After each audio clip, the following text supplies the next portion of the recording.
پاکستان زندہ باد، پاک فوج زندہ باد، جنرل عاصم منیر زندہ باد، شہباز شریف زندہ باد۔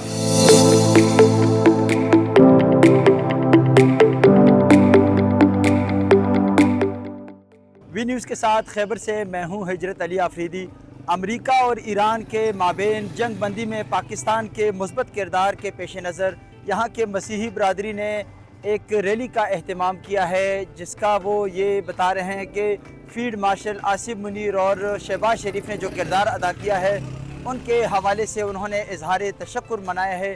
آئیے ان سے جانتے ہیں کہ ان کا کیا تاثرات ہیں۔ پاکستان نے اقوام عالم میں پاکستان کا سر جو ہے وہ فخر سے بلند کر دیا ہے، اور پاکستان کو ایک بہت بڑی سفارتی کامیابی ملی ہے۔ انڈیا جو پاکستان کو دنیا میں تنہا کرنے کا سوچ رہا تھا، انڈیا میں صفحہ ماتم بچھی ہوئی ہے۔ مودی جو ہے وہ منہ چھپاتا پھر رہا ہے، اور انڈیا کی جتنی بھی سفارتی کوششیں ہیں وہ ناکام ہو گئی ہیں، اور پاکستان کی جو امن کی کوششیں ہیں وہ رنگ لے آئی ہیں۔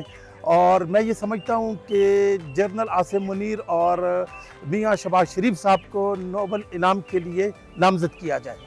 اور یہ پاکستان نے جو ایک قدم اٹھایا ہے امن کے لیے، سلامتی کے لیے، ہم بڑے شکر گزار ہیں، اور سب سے پہلے خدا کا اور پھر اپنے اعلیٰ عہدیداران کا، جس میں سے وزیر اعظم صاحب ہیں، فیلڈ مارشل ہیں، اور ہم ان کے تہ دل سے شکر گزار ہیں کہ انہوں نے امن کے لیے ایک اور قدم اٹھایا، اور ساری دنیا کی نظریں جو ہیں وہ ابھی پاکستان کی طرف لگی ہوئی ہیں۔ میں تہ دل سے شکریہ کرتا ہوں عاصم منیر، فیلڈ مارشل کا اور شہباز شریف کا، کہ جنہوں نے دنیا کو تباہی سے بچایا ہے، اور سارے جتنی یورپ اور جتنی دنیا اس ذات سے بڑے خوش ہے کہ پاکستان کو نوبل انعام دیا جائے۔